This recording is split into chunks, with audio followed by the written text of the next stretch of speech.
I mean, if you're married with kids and you get caught up in one of our operations and your face is on the, Facebook or whatever, you don't really want that to happen again.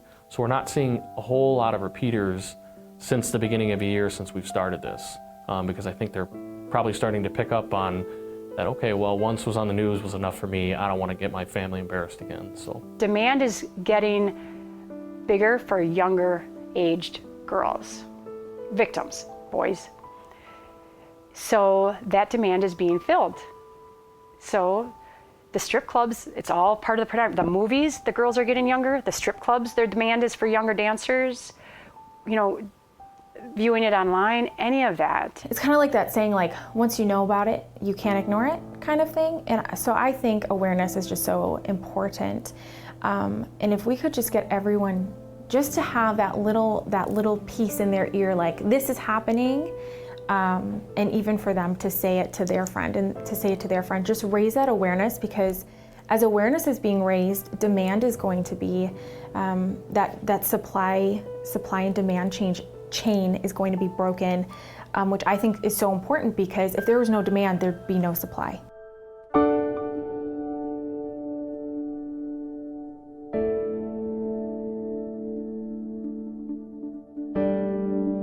It's serious here.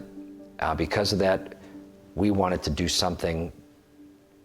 We wanted to focus more direct attention on it. So we created a Human Trafficking Bureau at the Department of Justice Division of Criminal Investigation, with a special agent in charge of that division and 6 agents who focus on doing this work. Now, we're not going to do all the work. What happens is we're working to coordinate better strategies statewide with other local law enforcement agencies.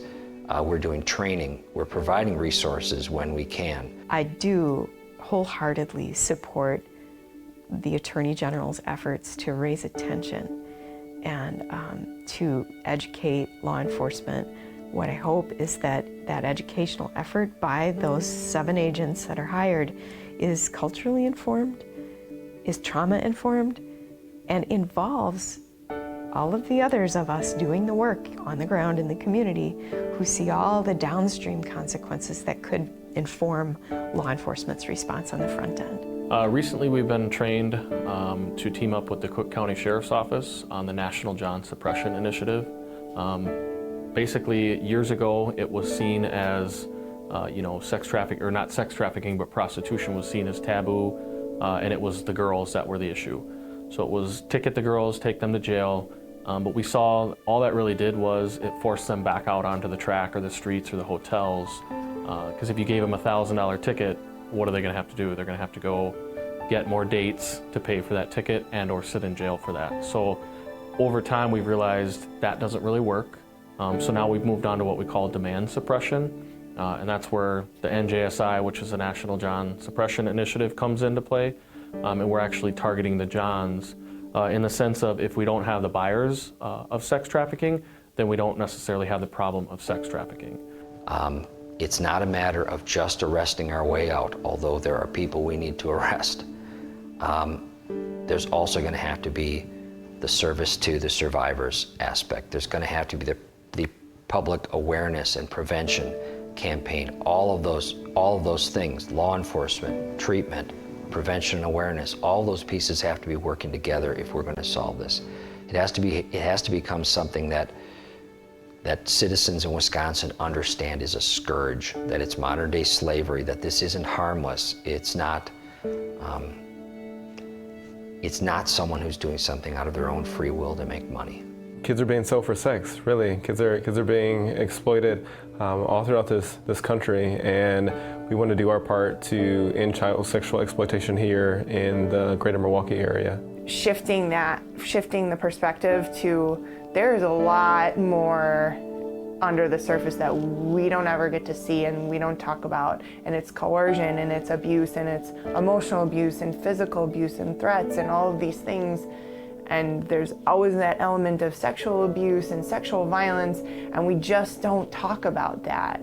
And so now that we're starting to see, like, oh, there's a lot more to this, we're kind of identifying these victims and survivors as, okay, let's talk about how you got here.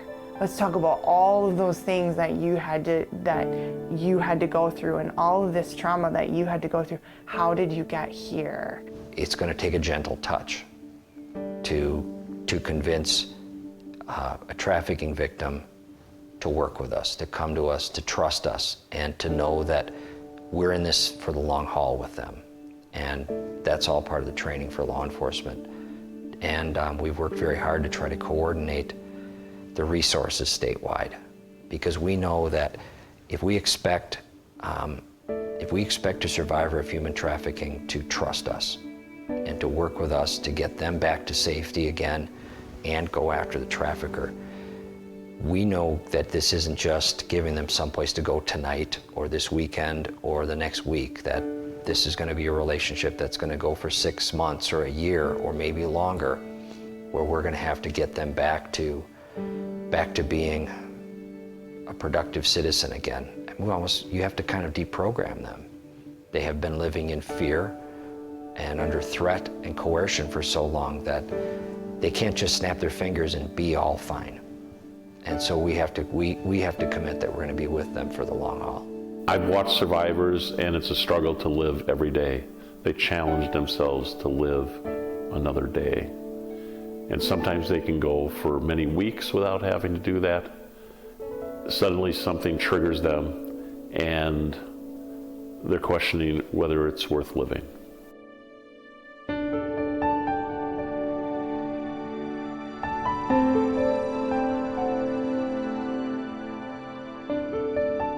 The really tough parts about my story, even at this age, as old as I am, 37, is still the effects that it had on my family. You know, people who are around me, I think that's another question that people always ask is, how come nobody noticed? If all of this is going on and you're saying that people are around you, how come nobody noticed? Well, they noticed it, but they perceived it differently. Just the way that I noticed it, but I perceived it differently. Trafficking is a legal term. It's not a life term. You know, it's not how life actually happens. I don't know that you ever fully get out of it. Particularly when all of these people they're not in jail. I mean, they're roaming the earth freely. They can access me really whenever they want. But I do feel like I have opportunities to, at the very least, even if they do come kill me, like they say they're going to, at least there's people in the community who are listening and who know what's happening.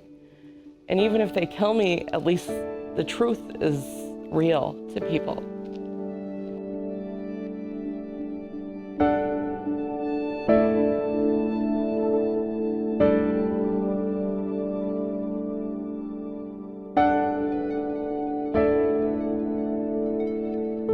Whenever I speak, I do an exercise with everybody, and I tell everybody to close their eyes and say, picture a prostitute or a junkie, a crackhead, a crack whore. And then I tell everybody to open their eyes and stand in front of them and say, that image that we have come to embrace, that's me. Sex trafficking and addiction are not just inner city problems. They are suburban problems. You know, our society has become okay with locking away drug dealers and arms dealers, but yet we keep wanting to turn a blind eye to people selling humans over and over, because the reality is, once the drugs are gone, you can't resell them, and you can do that with a human. I want people to be aware, I want people to be educated, I want people to know that this is not an inner city problem. This is an everywhere problem. This is a suburban problem, especially with the heroin epidemic sweeping over our cities and youth starting with prescription painkillers. I want people to start the conversation.